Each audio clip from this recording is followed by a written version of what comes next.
NDA శాసనసభ పక్ష సమావేశానికి విచ్చేసిన తెలుగుదేశం ఎమ్మెల్యేలకి,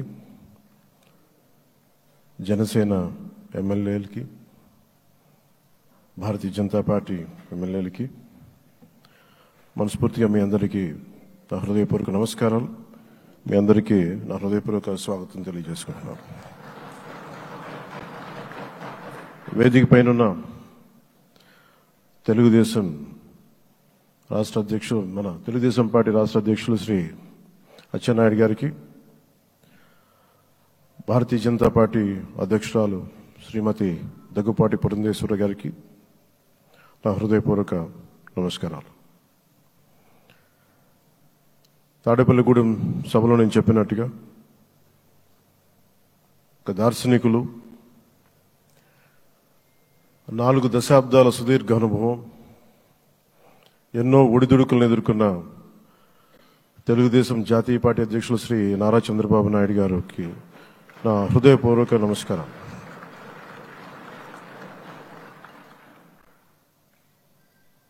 గత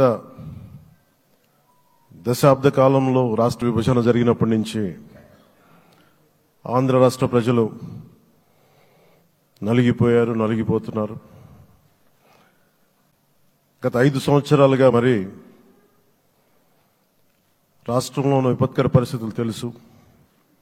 మనందరం సమిష్టిగా పోరాటం చేసి కలిసికట్టుగా ఉండి అద్భుతమైన మెజారిటీలతోటి 164 శాసనసభ స్థానాలని ఎన్డీఏ కూటమి దక్కించుకుంది. అద్భుతమైన విజయం. 21 పార్లమెంట్ సభ్యుల్ని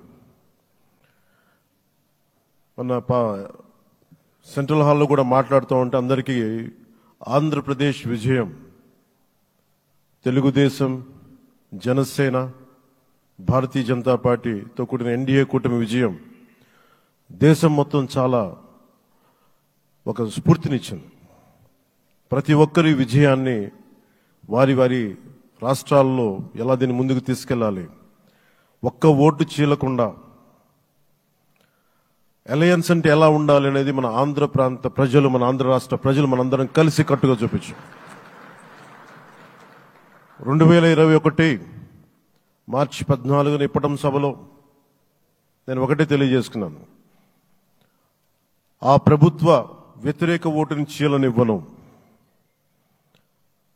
ఆ మాట మీద ఉన్నాం, ఆ మాట మీద నిలబడ్డాం. ఒడిదుడుకులు ఎదుర్కొన్నాం, తగ్గాం, కానీ నిలబడ్డాం. ప్రజల నమ్మకాన్ని పెంచాం. అద్భుతమైన మెజారిటీతో ఈ రోజున మనం ప్రభుత్వాన్ని స్థాపిస్తున్నాం. చాలా మాటలు ఇచ్చాం. పొద్దున కూడా జనసేన లెజిస్లేటివ్ పార్టీ మీటింగ్లో నాయకుడిగా ఎన్నుకున్న సందర్భంలో మాట్లాడుతూ మనం చాలా మాటలు ఇచ్చాం. ఇది కక్ష సాధింపులకి సమయం కాదు, ఇది వ్యక్తిగత దూషణలకి సమయం కాదు. ఇది 5 కోట్ల మంది పైగా ప్రజలు మన మీద నమ్మకాన్ని పెట్టుకున్నారు. మన మీద మనందరం ఉమ్మడిగా, మనందరం సమిష్టిగా ఆంధ్రప్రదేశ్ ప్రజలు ఏ అభివృద్ధి అయితే కోరుకుంటున్నారో మనందరం సమిష్టిగా దీన్ని ముందుకు తీసుకెళ్లాలి, అభివృద్ధి పథంలో నడిపించాలి. విద్య, వైద్యం, ఉపాధి, సాగునీరు, తాగునీరు, లా అండ్ ఆర్డర్ ఇవన్నీ చెప్పొచ్చాం. మనం బలంగా నిలబడతామని. అలాగే మేనిఫెస్టోలో, ఉమ్మడి మేనిఫెస్టోలో చాలా మాటలు ఇచ్చాం. వాటన్నిటినీ బాధ్యతగా ముందుకు తీసుకెళ్లాల్సిన అవసరం ఉంది. ఇలాంటి ఛాలెంజింగ్ టైమ్స్లో ఒక సుదీర్ఘమైన అనుభవం ఉన్న నాయకులు కావాలి. 4 దశాబ్దాల అనుభవం, అభివృద్ధి మీద అపారమైన అవగాహన, పెట్టుబడులు తెచ్చే సమర్థత, ప్రతిభ,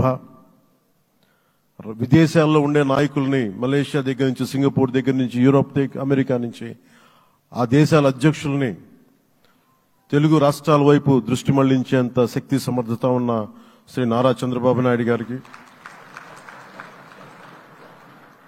ఆయన నాయకత్వం చాలా అవసరం. ఆయన అనుభవం చాలా అవసరం.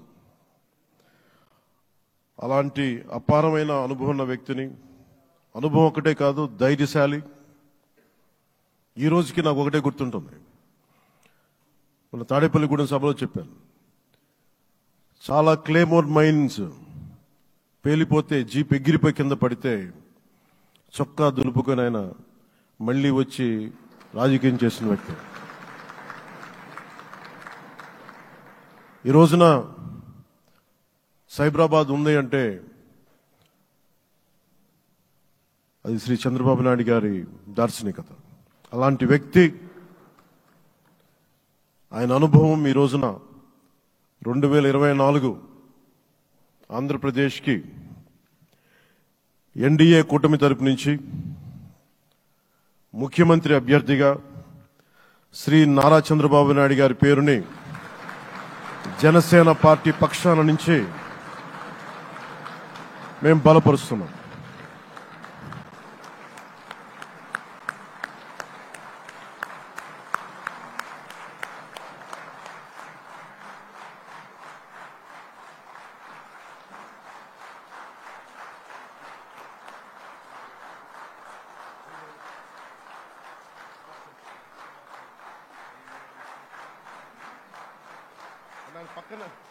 ఇది నేను ఆయన పక్కన పెట్టుకుని చెప్పాలి.